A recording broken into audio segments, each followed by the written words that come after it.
আজকে 13ই জুন আপনারা জানেন যে লন্ডনে খুবই গুরুত্বপূর্ণ একটি বৈঠক অনুষ্ঠিত হয়েছে বিএনপির ভাইস চেয়ারম্যান তারেক রহমান এবং বর্তমান অন্তর্বর্তীকালীন সরকার প্রধান ডক্টর মোহাম্মদ ইউনূস। এই দুজনের মধ্যে এই গুরুত্বপূর্ণ বৈঠকে আগামী রমজানের আগের যে নির্বাচনের কথা বলা হচ্ছিল সেখানে একটা ধারণা পাওয়া গিয়েছে।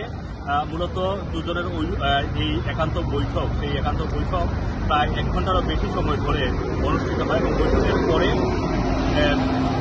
অন্তর্বর্তীকালীন সরকার প্রধানের প্রতিনিধি এবং বিএনপির প্রতিনিধি দল এবং তারা যৌথভাবে একটি সংবাদ সম্মেলন করেছেন এবং সেখানে তারা এটা নিশ্চিত করেছেন যে আগামী এপ্রিলের মধ্যে যেহেতু অন্তর্বর্তীকালীন সরকারের প্রধান নির্বাচনের কথা বলেছেন, সেই নির্বাচনটা তারা বলছেন যে যদি প্রস্তুতি সম্পন্ন হয়ে যায় নির্বাচন কমিশনের, তাহলে ঠিক এই রমজানের 1 সপ্তাহ আগেও নির্বাচন অনুষ্ঠিত হতে পারে।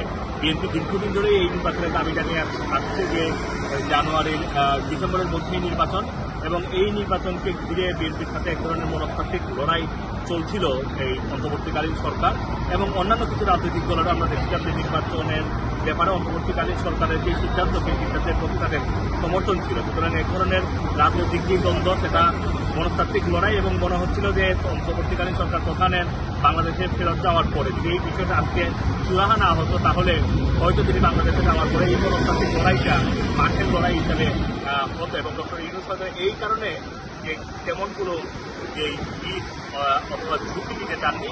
তিনি লন্ডনে এসে এই লন্ডনে থাকা অবস্থায় তারেক রহমানের সাথে বৈঠকটি দেখে মূলত তার নিজের আগ্রহী হয়েছে বলে আমরা বিভিন্ন সূত্র থেকে জানতে পেরেছি। সেই বৈঠকে তিনি এইটুকু নিশ্চিত করেছেন যাতে বাংলাদেশে রাজনৈতিক পরিস্থিতি আর ভবিষ্যতে এই নির্বাচনকে কেন্দ্র করে যাতে অবনতির দিকে না যায়, এবং বিএনপি এখন ডিসেম্বরের মধ্যে যে নির্বাচনের ব্যাপারে তাদের যে আন্দোলন ছিল, সেই আন্দোলন তারা এখন আপাতত স্থগিত করতে পারে এবং আগামী ফেব্রুয়ারিতে যদি রমজানের আগের নির্বাচন অনুষ্ঠিত হয়, সেই লক্ষ্যে তারা হয়তো নির্বাচনমুখী প্রচারণার দিকে আস্তে আস্তে চলে যাবে। সুতরাং এই রাজনৈতিক সংকট ভাবা হচ্ছিল যে ডিসেম্বরের মধ্যে নির্বাচন না হলে বাংলাদেশের রাজনৈতিক পরিস্থিতি একটি রক্তক্ষয়ীর দিকে যেতে পারে। সেই সম্ভাবনা থেকে বাংলাদেশ আজকের এই বৈঠকের মাধ্যমে বের হয়ে এসেছে। এখানে জুলাই সনদ নিয়ে কথা হয়েছে, বলা হচ্ছে যে রাজনৈতিক দলগুলো ঐক্যমতের ভিত্তিতে জুলাই সনদে স্বাক্ষরিত করা হবে।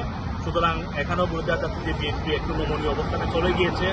অন্তর্বর্তীকালীন সরকারের প্রধানের এই হয়তো অনুরূপ হোক আর আলোচনার ভিত্তিতেই হোক, তারা হয়তো জুলাই সনদে তারা হয়তো ঐক্যমতের ভিত্তিতে সেখানে অংশগ্রহণ করবে এবং এই জুলাই সনদে হয়তো আওয়ামী লীগ রাজনীতি কার্যক্রমের মধ্যে নিষিদ্ধ করা আছে, সেটা হচ্ছে একেবারেই মানে আওয়ামী লীগের হয়তো রাজনীতি করারই যে রাইট আছে সেটা একেবারেই নিষিদ্ধ হওয়ার সম্ভাবনাও থাকতে পারে। এছাড়া যেমন আর তবে এই প্রক্রিয়া রাজনীতিক প্রত্যাশা ছিল, অনেকেই মনে করছেন যে সেই প্রত্যাশা পূরণ হয়েছে নির্বাচনের একটি সুনির্দিষ্ট তারিখ পাওয়া গেছে। তবে অনেকেই দাবি করছেন যে নির্বাচনকে কেন্দ্র করে একটি রোডম্যাপ দেওয়ার জন্য। মাসুম রানা টিভি।